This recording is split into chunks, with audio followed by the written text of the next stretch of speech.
So hello everyone and welcome back to all new video.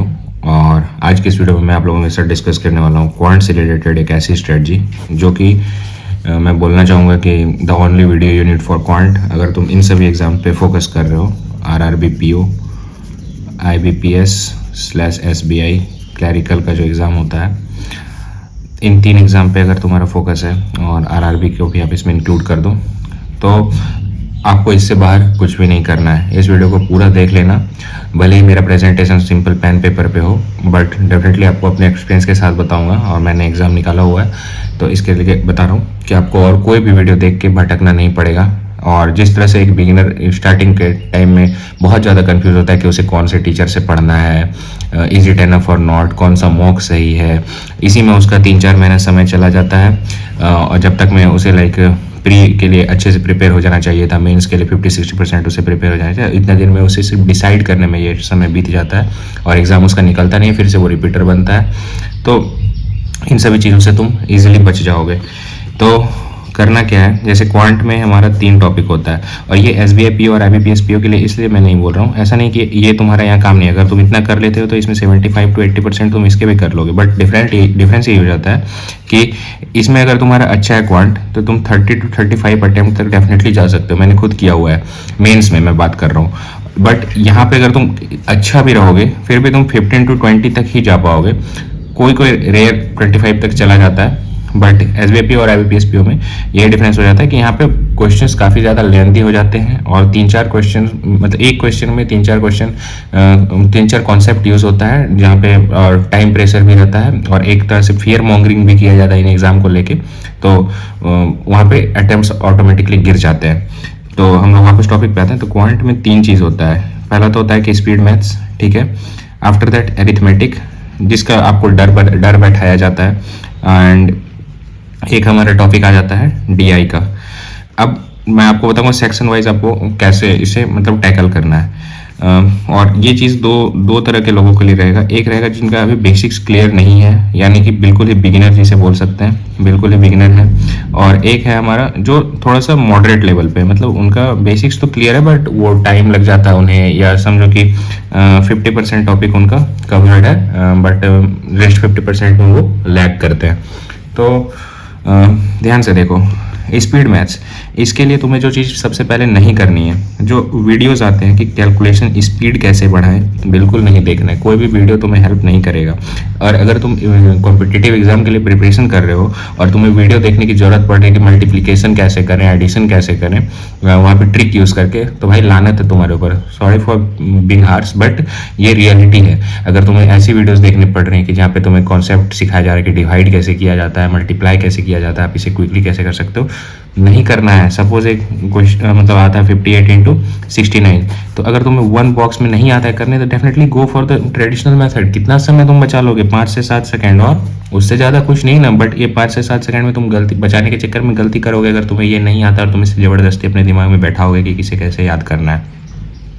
तुम्हें याद सिर्फ एक ही चीज़ करना है, जो परसेंटेज टू फ्रैक्शन वाला रहता है, जैसे 1/7 का होता है 14.28, तो ये तुम्हें याद करना है। इससे बाहर तुम्हें मैथ में कुछ भी नहीं है जो तुम्हें याद करना है। तो स्पीड मैथ्स के लिए मैं बता रहा था, हाँ, कैलकुलेशन से रिगार्डिंग कोई भी वीडियोस नहीं देखनी है। बस जितना ज़्यादा तुम इसकी प्रैक्टिस करो, प्रैक्टिस में तुम कुछ ऐसा नहीं है कि भाई निकाला 100 क्वेश्चन लगा लिए सिंप्लीफिकेशन के, ये सब वेस्ट ऑफ टाइम है। तुम मॉक देते जाओगे, पर मॉक में अगर तुम्हें समझो 8 से मतलब 7-8 क्वेश्चन सिंप्लीफिकेशन, छोड़ो 5 भी आ गए सिंप्लीफिकेशन के, तुमने एग्जाम से पहले सपोज 30+ मॉक दे दिया, कितना क्वेश्चन प्रैक्टिस कर लोगे? 150।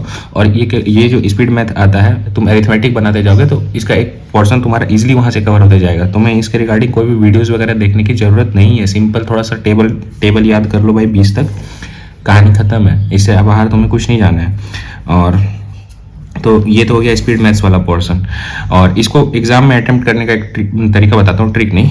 सपोज जो भी क्वेश्चन है, कोशिश करो कि उसका 50-60% तुम डिकोड करो माइंड में without writing it on paper. जैसे सपोज एक क्वेश्चन दिया है 150% ऑफ 620, कुछ इस तरह से दिया हुआ है।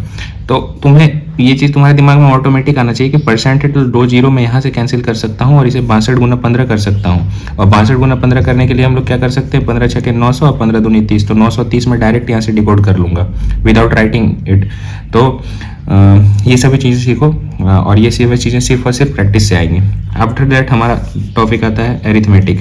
काफ़ी बच्चों के अंदर ये डर फैलाया गया कि एरिथमेटिक नहीं हो पाएगा, ये नहीं। एरिथमेटिक के क्वेश्चंस को कुछ नहीं करना है, सिंपल जो भी क्वेश्चन में बोल रहा है उसे तो मैथमेटिकल टर्म में लिखने की कोशिश करो, ठीक है। और मैथमेटिकल टर्म में जब तुम उसे लिखोगे, डिकोड करोगे, और यहाँ पे तुम्हारी अंडरस्टैंडिंग अच्छी होनी चाहिए कि क्वेश्चन को तुम डिकोड कर पा रहे हो, फिर उसका तुम्हें ट्रिक लगाने की जरूरत नहीं। सिंपल जो बेसिक्स है, बेसिक्स के थ्रू जाओ, क्वेश्चन तुम्हारा डेफिनेटली बनेगा। ऐसा होगा ही नहीं कि क्वेश्चन नहीं बनेगा, चाहे वो टीएसडी का क्वेश्चन हो या टाइम एंड वर्क का क्वेश्चन हो, कोई भी हो सकता है कि कोई एक सिंपल टॉपिक होता है कि जो किसी को नहीं पसंद आता है, तो उसके पीछे तुम्हें ज़्यादा समय नहीं देना है। You can definitely skip that. तुम्हें 100% नहीं बोला जा रहा है। तुम्हें अगर सपोज 50 क्वेश्चन आते हैं मेंस में, तो कोई तुम्हें नहीं बोल रहा है कि तुम 50 में 50 अटेम्प्ट करो। You can definitely skip 15-20 question.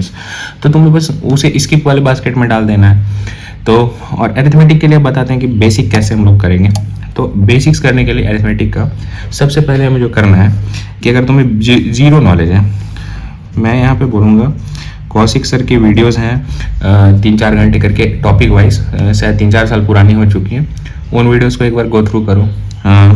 या फिर अगर तुम्हें उतना भी बेसिक नहीं जाना है, थोड़ा सा तुम्हें आता है, देन तुम्हें क्या करना है, PYQ लगाने हैं। या फिर बहुत सारे तुमको वीडियोस मिल जाएंगे, जैसे तुम सर्च कर सकते हो TSD basic concepts for banking exam या कैट या SSC कुछ भी, और तुम्हें वहाँ पे हाफ एन आवर टू 1 घंटे तक का वीडियो देखने को मिलेगा। कोई भी एजुकेटर हो सकता है, उसने वहाँ पे कॉन्सेप्ट को अच्छे से पढ़ाया होगा। वहाँ से जाओ, गो थ्रू करो, एक बार बेसिक्स अपना क्लियर कर लो। अगर देखो पूरा TSD सिर्फ तुम इस फॉर्मूले पे बना सकते हो, मैं यहाँ पे TSD के एग्जांपल ले रहा हूँ, बट हर चैप्टर में वही है बेसिक। तो तुम्हें बस थोड़ा सा एफर्ट डालना है बेसिक्स पे, ज़्यादा समय बर्बाद नहीं करना है कि 12 घंटे 13 घंटे की वीडियो देख रहे हो, उतना नहीं देना है समय। एक बार तुम बेसिक डेवलप करो, चाहे तुम्हें जो भी एजुकेटर अच्छा लगता हो, सभी अच्छे हैं, मैं किसी को यहाँ पे नहीं बोलूँगा कि ये बहुत बढ़िया है ये बहुत खराब, जिससे तुम्हारा कनेक्शन बैठ रहा है कि तुम्हें हाँ ये सही लग रहा है, तो वहाँ से तुम करो। पेड कोर्स को अवॉइड करो, पेड कोर्स की ज़रूरत नहीं है किसी भी बैंकिंग एग्जाम को निकालने के लिए। जिसे तुम्हें सिर्फ पे करना है वो है सिर्फ मॉक को, बस, और कहीं पे नहीं करना है। तो ठीक है। तो सबसे पहले जब तुम बेसिक कवर कर लेते हो, उसके क्या करो, PYQ सर्च करो। हर्षल सर की बहुत सारे वीडियोस हैं, जैसे तुम सर्च करोगे algebra for banking exams mains by Harshal sir, वहाँ पे तुम्हें 2-3 घंटे की वीडियोस आएंगे, जहाँ पे सर ने लगभग पिछले 4-5 ईयर के सभी क्वेश्चंस को कराया हुआ है जो कि एग्जाम में आए मेमोरी बेस्ड के टर्म पे। उसी तरह मैंने दूसरे एजुकेटर का तो नहीं देखा है, बट हाँ हर्षल सर का देखा, तो मैं यहाँ पे बता रहा हूँ, तुम वो कर सकते हो। और वहाँ से एक दिन जैसे तुमने सपोज बेसिक्स क्लियर कर लिया, बेसिक्स क्लियर करने के बाद तुम जाके एक वो मेंस की लगा लो वीडियो। प्री की तुम्हें देखने की जरूरत नहीं है, भले तुम्हें 3 घंटे के लेक्चर देख के समझते करते करते 6 घंटे 7 घंटे लग जाए, दैट्स कम्प्लीटली ओके। और स्टार्टिंग से ये चीज़ माइंड में बिल्कुल भी बैठा लो कि प्री और मेंस अलग अलग नहीं होता है, ठीक है। प्री और मेंस अलग अलग नहीं होता है, ये सिर्फ एग्जाम है जो कि प्री क्वालिफाइंग नेचर का होता है, ऑब्वियसली तुम्हें पता होगा इतना। इसमें सिंपली क्वेश्चन में तुम्हें एक्यूरेसी प्लस स्पीड दोनों मेंटेन करना होता है। यहाँ पे तुम्हें एक्यूरेसी पे ज़्यादा फोकस करना होता है रेदर देन स्पीड। अगर तुम मेंस में 25 क्वेश्चन ही सही बना रहे हो 100% एक्यूरेसी के साथ, और कोई बंदा यहाँ पे 35 तक जा रहा है लेकिन उसका एक्यूरेसी नहीं सही है, तो डेफिनेटली तुम ज़्यादा बढ़िया करोगे, ठीक है। इसे एक एक्यूरेसी की मेंटेन नहीं करने के चक्कर में एक DI में इसने गलती कर दी, 5 के 5 क्वेश्चन एक साथ गलत हो गए, ठीक है। नेगेटिव 2.5 मार्क्स आई थिंक आ जाएगा उसका। सो प्री और मेंस को अलग अलग तुम्हें नहीं करना, बेसिक्स करो। मेंस के जो PYQ आए हुए हैं SBI PO और IBPS PO को छोड़ के पहले क्लरिकल लेवल तक और RRB PO में इसे कम्प्लीटली कवर कर लो, तुम्हारा वो टॉपिक मोर देन सफिशिएंट हो जाएगा, एग्जाम रेडी हो जाओगे तुम। सेम चीज़ तुम अरिथमेटिक के लिए मैंने तुम्हें बता दिया, अरिथमेटिक हो गया, स्पीड मेथड हो गया। अब बचता है हमारा एक टॉपिक DI में देखो, सच बोलूँ तो DI एक ऐसा टॉपिक है जो कि तुम्हारा 2 चीज़ें मिला के बनता है। या तो एक होगा लॉजिकल DI जहाँ पे तुम्हारा लॉजिक चलेगा, या फिर तुम्हारा अरिथमेटिक को वहाँ पे इंक्लूड किया गया होगा चार्ट्स के थ्रू। एक बार तुम गो थ्रू कर लोगे, तो PYQs गो थ्रू करोगे या मॉक्स गो थ्रू करोगे, तो तुम्हें समझ में आएगा कि DI में 3-4 ही पैटर्न है जो more than 90% time of the exam में पूछा जाता है, जिसमें कि तुम्हारा एक बार ग्राफ DI आता है, पाई चार्ट वाला DI आता है या टेब्यूलर DI आता है, ठीक है। फिर एक कैसलेट हो गया, ये 4 हो गया। अब जो तुम्हारा आ गया मैं बताता हूँ, बबल DI, फनल DI, ठीक है, और आड़े टेढ़े स्ट्रक्चर वाले जो DI होते हैं, ये एजुकेटर के वीडियोस तक ही सीमित हैं, या फिर PO मेंस में आएगा, क्लरिकल या RRB PO में रेयरली कभी आएगा, और अगर आएगा भी तो तुम्हारा अगर दिमाग थोड़ा सा भी चलता हो तो तुम इजीली डिकोड कर लोगे। इसके पीछे तुम्हें एक्स्ट्रा समय देना, ना ही मन में डर बैठाना, कुछ नहीं है। और इसके लिए कोई कोर्स नहीं होता है। तुम अगर बस तुम्हें DI को चीज़ें देख के डिकोड करने आनी चाहिए कि क्या बोला जा रहा है क्वेश्चन में। पाई चार्ट क्या सिंपल कॉन्सेप्ट है, कौन नहीं जानता है भाई। 100% को मैं 360 डिग्री मानूंगा क्या होता ही है। यहाँ डिग्री और परसेंटेज में रिलेशन निकालने सीखो, तुम्हारा हो जाएगा। बहुत बार होता है कि 2 पाई चार्ट रहते हैं, दोनों में तुम्हें आपस में कोरिलेट करना रहता है, मेल फीमेल का डाटा दिया रहता है, या टोटल रहता है, यहाँ पे मेल का दिया रहेगा, फीमेल का तुम्हें कंक्लूड करना। तो बस यही DI में तुम्हें डिकोड करना, और ये सिर्फ और सिर्फ प्रैक्टिस से होगा, ठीक है। कोई भी तुम्हें यहाँ पे कोर्स नहीं है चाहिए इसके लिए, ना ही तुम्हें मैं बोलूँगा कि क्या बोलते हैं, या PDF कोर्स तुम्हें करना है, ये सभी चीज़ें बिल्कुल नहीं करनी। सिंपली मॉक्स दो, और मॉक्स में जो भी DI आ रहा है तुम उन्हें बनाओ। PYQs जो हैं उनसे करो, ठीक है, मेमोरी बेस्ड से करो। और DI में थोड़ा टाइम दो इनिशियल्स में। अगर तुम्हें सपोज लग रहा है एक DI समझने में, मेंस के DI समझने में तुम्हें 20 मिनट लग रहा है, कंप्लीटली ओके भाई, अभी तुम्हारे पास टाइम है, तुम दे सकते हो। और जितना प्रैक्टिस करोगे, ज़्यादा नहीं कि एक दिन में बैठ के 20 DI कर रहा हूँ, नहीं। हर टाइप के DI को एक DI बना लो, जो रिपीटेटिव है, एग्जाम में 80-90% टाइम आता है, बना लो। कैसलेट में क्या करना है, कैसलेट DI जो है, कैसलेट में कुछ तुम्हें स्पेशल नहीं करना है। कैसलेट में जितने ध्यान से तुम रीडिंग करोगे, एक एक पॉइंट को राइट करोगे, कुछ मिस नहीं करना है। सपोज तुम्हारा 5-6 वेरिएबल बन जाता है, तुम देखोगे कि क्वेश्चंस जब बनाने आओगे तो वो वेरिएबल आपस में एक दूसरे को मतलब कैंसिल आउट करेंगे, और तुम्हारा हार्डली 1 या 2 वेरिएबल बचेगा। तो ना अगर तुम्हारे वेरिएबल के टर्म में तुम लिख के बना रहे हो कैसलेट, एकदम ये भी सही है। बस देखो, तुम्हें सिर्फ ये जानना है कि एग्जाम तुमने खुद निकालना है, तुम किसी की कॉपी करके एग्जाम नहीं निकाल सकते हो। तुम्हें अगर थोड़ा सा लेंदी प्रोसेस ही सही लग रहा है, बट तुम अगर उसमें रिपीटेटिव प्रैक्टिस करोगे तो वो लेंदी में तुम सामने वाला से ज़्यादा फास्ट कर लोगे, जो किसी का ट्रिक याद करके आया होगा। और ट्रिक मेंस में अप्लाई नहीं होता, ये बात तुम जितनी जल्दी समझ जाओगे उतनी जल्दी तुम्हारा एग्जाम निकलेगा। तो ये मैंने क्वांट्स के रिगार्डिंग एक बिल्कुल ही तुम्हें रॉक सॉलिड स्ट्रेटजी बताई। यहाँ पे मैं कोई ये नहीं बोल रहा हूँ कि तुम मतलब इसे ही एग्जैक्टली मतलब लाइन बाय लाइन जैसे मैंने बताया ये तो फॉलो कर लोगे तो डेफिनेटली अगर तुम्हारा हाथ क्वांट में बहुत ही ढीला है तो तुम अबव एवरेज हो ही जाओगे। बट जैसे होते हैं बहुत सारे बच्चे होते हैं कि वो किसी टीचर के बारे में नहीं सुन पाते। अगर टीचर ने उन्हें बोल दिया कि ऐसे करना है बेटा, PDF कर लो, मैं 100 क्वेश्चंस की PDF दे रहा हूँ, या मैं डेली तुम्हें एक PDF दे रहा हूँ टारगेट PDF की, आज तुम्हें इतना करना है, 20 सिंप्लीफिकेशन लगाने हैं, 20 क्वाड्रेटिक इक्वेशन लगाने, भाई it's completely waste of time. PDF से तुम्हारा एग्जाम कभी भी नहीं निकलने वाला। PDF को अगर PDF से तुम प्रैक्टिस कर रहे हो तो तुमसे बड़ा मूर्ख कोई नहीं है। क्वांट हो और रीजनिंग हो, ये 2 सब्जेक्ट अगर तुम्हें प्रैक्टिस करना है तो तुम्हें मॉक से ही प्रैक्टिस करना है। चाहे तुमको 1-2 कंपनी का मॉक लेना पड़े क्वेश्चंस के लिए, या जो हर 2-3 दिन में हर प्लेटफॉर्म पे एक फ्री मॉक आ जाता है, लाइव टेस्ट शायद उसे बोला जाता है, वो करना पड़े। बट तुम्हें प्रैक्टिस सिर्फ और सिर्फ मॉक से ही करनी है। तुम अगर लाइव क्लासेस को पॉज करके बनाते हो तो क्वेश्चंस के तुम टाइप देखने के लिए वहाँ पे बनाओ, किस तरह के क्वेश्चन आते हैं, PYQ में अगर आ रहे हैं या कोई एजुकेटर ला रहा है उसे मेंस रिगार्डिंग ला रहा है, तुम वहाँ पे क्वेश्चंस प्रैक्टिस करोगे। बट तुम्हें लाइव क्लास अटेंड नहीं करना है।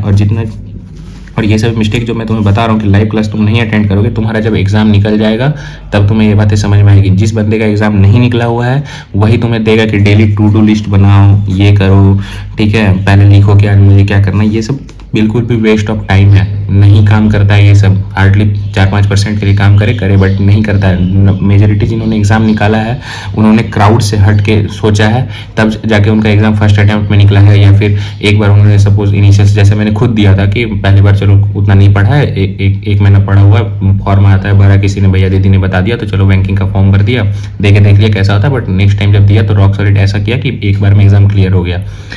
ये तभी होता है जब तुम क्राउड से हट के करोगे। सपोज तुमने एक टॉपिक उठाया, मैं यहाँ पे बता रहा हूँ टाइम एंड वर्क, और अभी से तुम्हारे पास काफ़ी ज़्यादा टाइम है एग्जाम के लिए, ठीक है।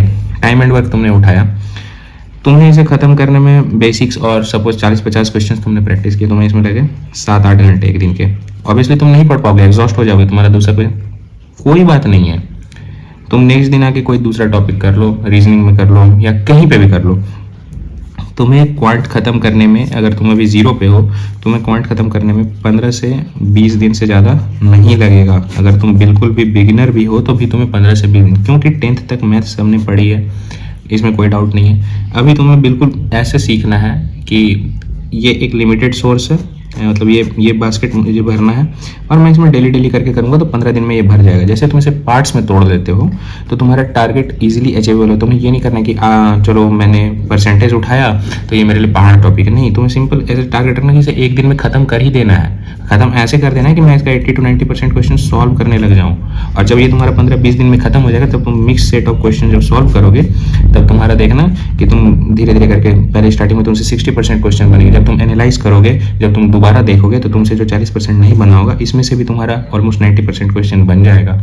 बस इसी तरह करते करते जैसे जैसे तुम 1 महीना करो, 1.5 महीना करो, होते होते तुम्हारा क्या होगा, प्री का जब तक टाइम आएगा और तब तक तुम प्री का एक मॉक साथ में लगाते रहो मिक्स क्वेश्चन के थ्रू ही, तुम देखोगे प्री आते आते तुमसे ऑलमोस्ट क्वांट में 80 to 90% करेक्ट अटेम्प्ट होने लगेगा।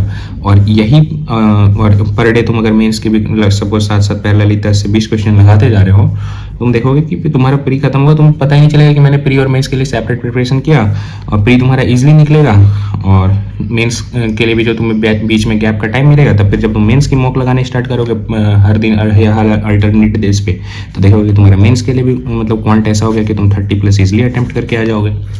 तो यही है सिंपल स्ट्रेटजी बताया मैंने, और इसमें तुम्हें कुछ भी एक्स्ट्रा फॉलो करने की ज़रूरत नहीं है। और बार बार बोलूँगा भाई, जितनी जल्दी फियर मॉन्गरिंग से बचोगे, डराया जाएगा तुम्हें, टीचर्स के द्वारा डराया जाएगा, मॉक कंपनीज के द्वारा डराया जाएगा। बहुत सारे मॉक्स ऐसे आते हैं कि जिसमें तुम हमेशा रहोगे कि देखोगे कि तुमसे कट ऑफ क्लियर नहीं हो रहा है। मुझसे भी नहीं होता था, सपोज वहाँ पे 80 जा रहा है कट ऑफ और तुम 75 पे रह जा रहे हो, ऐसा थोड़ी नहीं कि तुमसे मेंस नहीं निकलेगा, ऑब्वियसली निकल जाएगा, बट तुम ये हमेशा मेंटेन करते रहो। तो फियर मॉन्गरिंग से बचो, ब्लाइंड फैन फॉलोइंग से बचो। बहुत सारे लाइक स्टार एजुकेटर बनते हैं, उसके अगर वो कोई स्ट्रेटजी तुम्हारे ऊपर थोप रहा है और तुम उसे फॉलो नहीं कर रहे हो, बोल दे रहे हो ये जिसने पब्लिकली, तो तुम कंट्रोवर्शियल हो जा रहे हो, या फिर तुम्हें खुद से लगेगा कि भाई सब तो फॉलो कर रहे हैं, मैं नहीं कर रहा, तो क्या मुझसे एग्जाम नहीं निकलेगा। इन सभी चीज़ों से जितना जल्दी बचोगे उतना जल्दी तुम्हारा एग्जाम निकलेगा।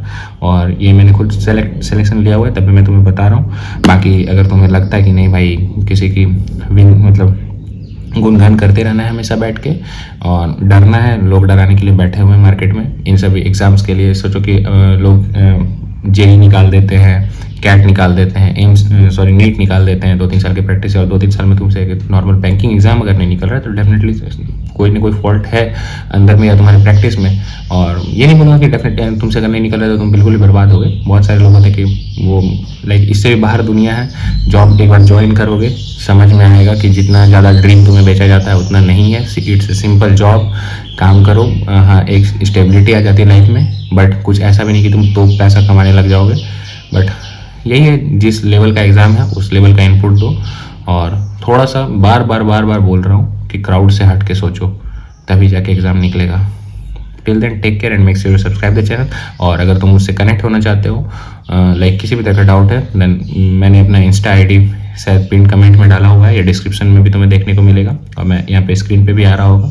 You can connect me over here. Till then take care.